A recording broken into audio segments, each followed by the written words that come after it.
Caves are one of the most commonly recurring areas in Pokémon games. There are no main series games where caves don't appear, and most of them have a cave as a required visit for some reason or other throughout the game. They're also the natural home to many rock, ground, and steel types, while also being the common nest of the Pokémon trainer's natural enemy, Zubat. But not all caves are made equal, and while some of them have relatively tame tunnels with a few connected rooms, others are clearly intended to achieve a different purpose. For the caves I'm going to talk about today, that purpose seems to include annoying the player as much as possible while they try to traverse it. To illustrate what I mean, let's look at the Wayward cave in Sinnoh. This is a cave beneath the cycling road on Route 206, full of trainers and items, while also being the only place in Sinnoh where you can catch Gible. There are two entirely separate areas comprising Wayward Cave: the hidden entry under the bridge, and the maze-like portion where you guide an NPC, Mira, out of the cave. It is the latter area that I find the most interesting. You see, the main reason to enter the cave is to free Mira. It's a little side quest that means you can battle alongside her in multi-battles in the battle tower later on. You need Flash to be able to see fully in the cave. Mira is at the very back of the cave, on one of the many branching paths that the cave has. On each path, there are sets of double battle trainers that cannot be avoided. The cave is designed for you to get extremely lost and constantly run into double battle trainers if you do not have Flash. If you do have Flash, it's much more navigable, but can still be disorienting. The funniest part is that it is entirely possible to get into the cave, reach Mira, and exit again without fighting a single trainer. Unless you know this, you will probably have a terrible time. You will run into many long, slow double battles before running into more long, slow double battles with other trainers. If you know that you can complete the quest without fighting any trainers, then you can stick to the sides of the walls and turn around if you see any other trainers. But without that knowledge, you're bound to have a terrible time. The actual layout of the cave is there to obfuscate. All of the corners and the paths look the same, especially without Flash, and it creates the effect of distorting your own internal compass if you lose count of your steps in the cave. You either come prepared with Flash or suffer death by 1,000 double battles. As I noted in my video on true double battles, Mira is a very competent doubles partner, but this is Generation 4. It takes an eternity just to get through one turn. If you have no escape rope and get lost near the back of the cave, good luck getting out. I hope you saved before you came in. To look at a Generation 3 example, we will turn to the Lost Cave, Turnback Cave's less interesting predecessor and a direct pull from the Lost Woods in The Legend of Zelda. Like with the Wayward Cave, you are here to help an NPC out of some trouble as part of a side quest. The gimmick here is that the cave has 4 doors in each room, one for each direction on a compass.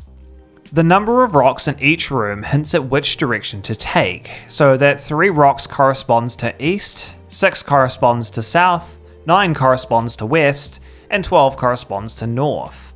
You must pass through the correct doors in order. Entering a wrong door means that you will be sent back to the start of the cave. Taking specific alternate routes will lead you to some good items, like rare candies and max revives. Once you reach the end, you meet Lady Selfie. She questions what you are going to do with her and then battles you. Once you beat her, she asks you to escort her out of the cave and returns to Resort Gorgeous. The puzzle is not actually that complex in nature. You just count the rocks in each room and travel in the corresponding direction. It's really not all that difficult. However, figuring out how it works from trial and error can take an eternity, if at all, and I am certain that I was not the only kid who simply walked in random directions for a while, always returning to the main room, and then getting bored and giving up. This was in the time before I knew that the answer to every puzzle was a quick Google search away, and thus the Lost Cave remained a frustrating mystery to me. Most of my frustration derived from what I did not know. I did not know how to solve the puzzle. I did not know whether there would be a cool reward at the end, maybe some rare Pokémon or items that I was missing out on because I couldn't figure it out.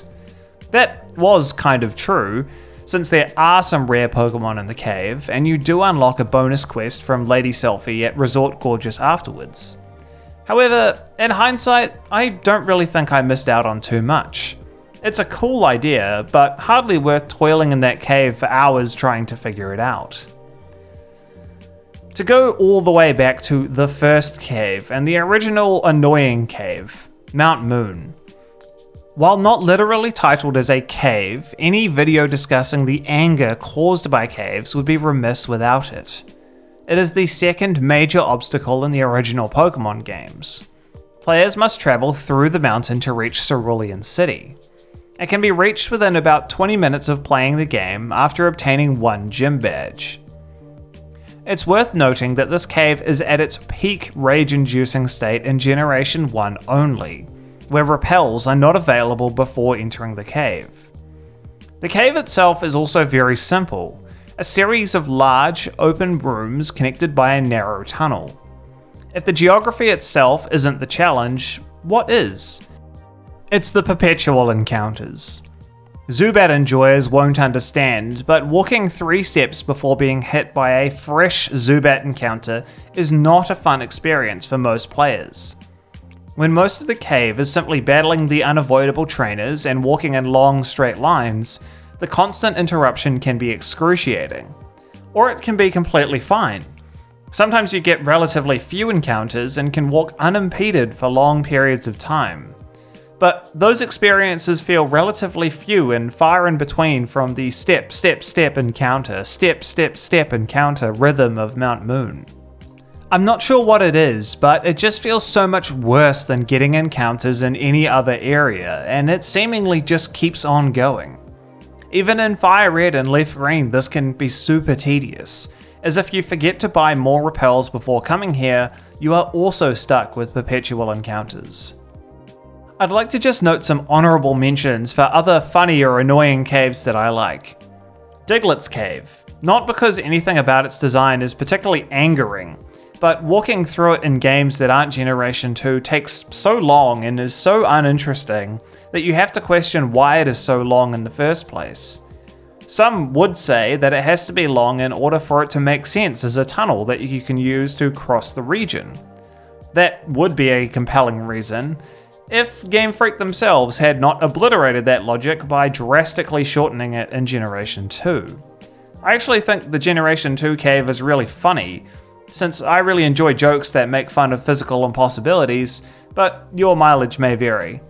Either way, walking through it in a Kanto-centric game is less than fun.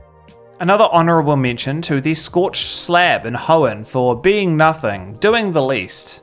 Normally, a small cave in the middle of a pond under a bridge has rare encounter with a specific Pokemon written all over it. Nope, not this time. It's just a TM, and there are literally no wild Pokemon to be encountered here, making it one of very few locations in any Pokemon game that has multiple types of encounter tiles that do not generate encounters. Sunny Day is hardly a bad move, but the cave itself is almost comical of how devoid of anything else it is. They put Heatran here in the remakes, which lends credence to what I said about a rare encounter, but the Gen 3 edition is hilariously empty. There are some other caves that can be super frustrating, but largely for a common reason: difficulty of navigation and excessive HM use required for passage. The Dark Cave in Generation 2 is a great example. Generation 2's implementation of Flash meant that you could see literally nothing at all, not even a circle of light around the player, and it wasn't at all clear what was in Dark Cave to be found. Some rare encounters certainly, but those have their own problems. I think Lost Cave and the Wayward Cave are interesting for how they approach being a puzzle and an obstacle. For those in the know, they're extremely easy to pass, and players will have no difficulty getting in and out with what they want. Those who stumble in blindly will struggle to get much out of them, forcing them to either work to solve the puzzle of the cave, or give up and Google the answer. Whether trial and erroring your way to a solution is worthwhile or not is up to the person playing the game, but I like that they give the player the opportunity. Caves generally are much less interesting when they are simple linear paths that take you from one place to another. Having traps and variations and puzzles is what makes them worthwhile, as well as extremely frustrating for the uninitiated. As for Mount Moon, that's just good old-fashioned encounter pain from the developers, the best way to learn the value of repels. And that's all I had, folks. Did you ever get lost in any of these caves? Did you solve the puzzles within without looking at external material? Let me know in the comments below. If you liked the video, please like and subscribe, it helps the channel out a bunch. Give me a follow on Twitch if you want to see some speedruns and chat in between videos. Thanks for watching.